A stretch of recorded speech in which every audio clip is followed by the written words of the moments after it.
So today, guys, we have a special treat. I have never seen this particular Tom Clancy video. This is actually a collaboration animated film done by Ubisoft Canada, and it's a spin-off story of the Tom Clancy, the Division 1, and it's actually really cool. I saw a little bit of it and I was like, hold on, this is something I've never seen, and I would love to react it with you guys. So let's dive right into it and see what this thing is all about. The first time I heard the word pandemic was on a Friday evening in early December.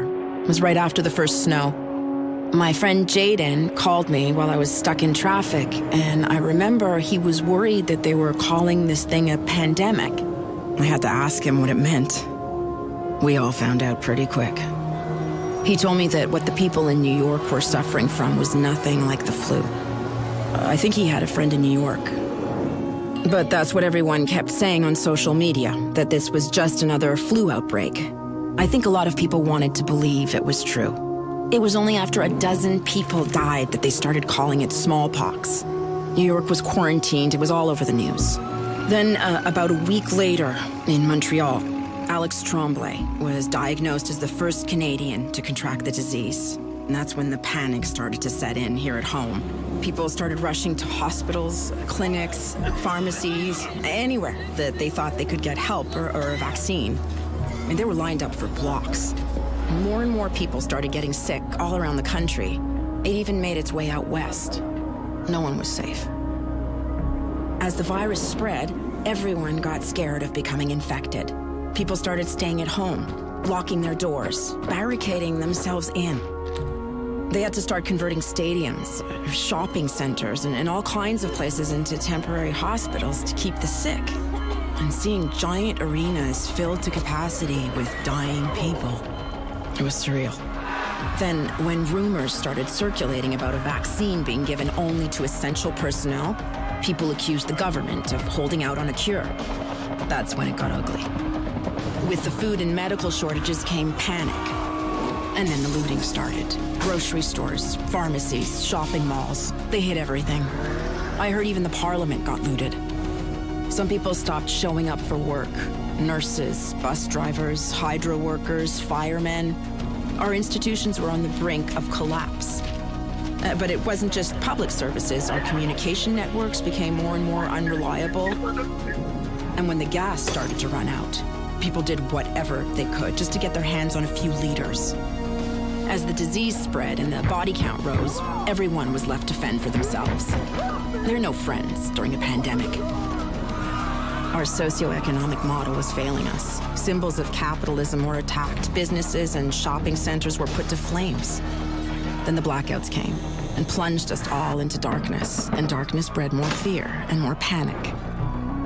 And that only became worse once news leaked that the vaccine scientists had developed wasn't working. After that, the government had to call in the Canadian forces. Martial law was declared. But like us, the soldiers panicked too. A lot of them deserted and ran. Then, I remember it was early January. The government resigned and went into hiding. They left us to fend for ourselves. Happy New Year, right? That's when we started living in the far west. Armed civilian groups started occupying public spaces, walking the streets, making their HQs in schools, community centers, office buildings. Even the Chateau Frontenac became a militia HQ. Eventually, we started running out of places to put the bodies. Everything from libraries to churches to arenas. Even the streets were turned into mass graves. The dogs sure didn't mind. We started hearing stories about people getting murdered in the street over an apple or a pair of boots, or because they looked sick. I saw a woman get shot right in the middle of Queen West, where I used to shop. Everyone was trying to get out, but all the gas was gone. Cars became useless husks of steel just crowding the streets. The final blackout hit shortly after that. Everything in sight went black. That led to more breakdowns, like all the prison breakouts we kept hearing about. That's all we needed, a new wave of thugs on the street. There was almost nothing left of the world we had known just a few weeks earlier. I lost everything. No one was prepared for how quickly things spiraled out of control. Even money, the lifeblood of civilization, as they say, became worthless. Soon after, we were activated as the division's agents. I'd been expecting the call for a while by the time I received my first transmission. Honestly, I don't know what took them so long. We could have helped so many more people. I used my transceiver to make contact with my unit a day later. On the first mission, we engaged a hostile militia in armed combat. We liberated a doctor that they were keeping prisoner.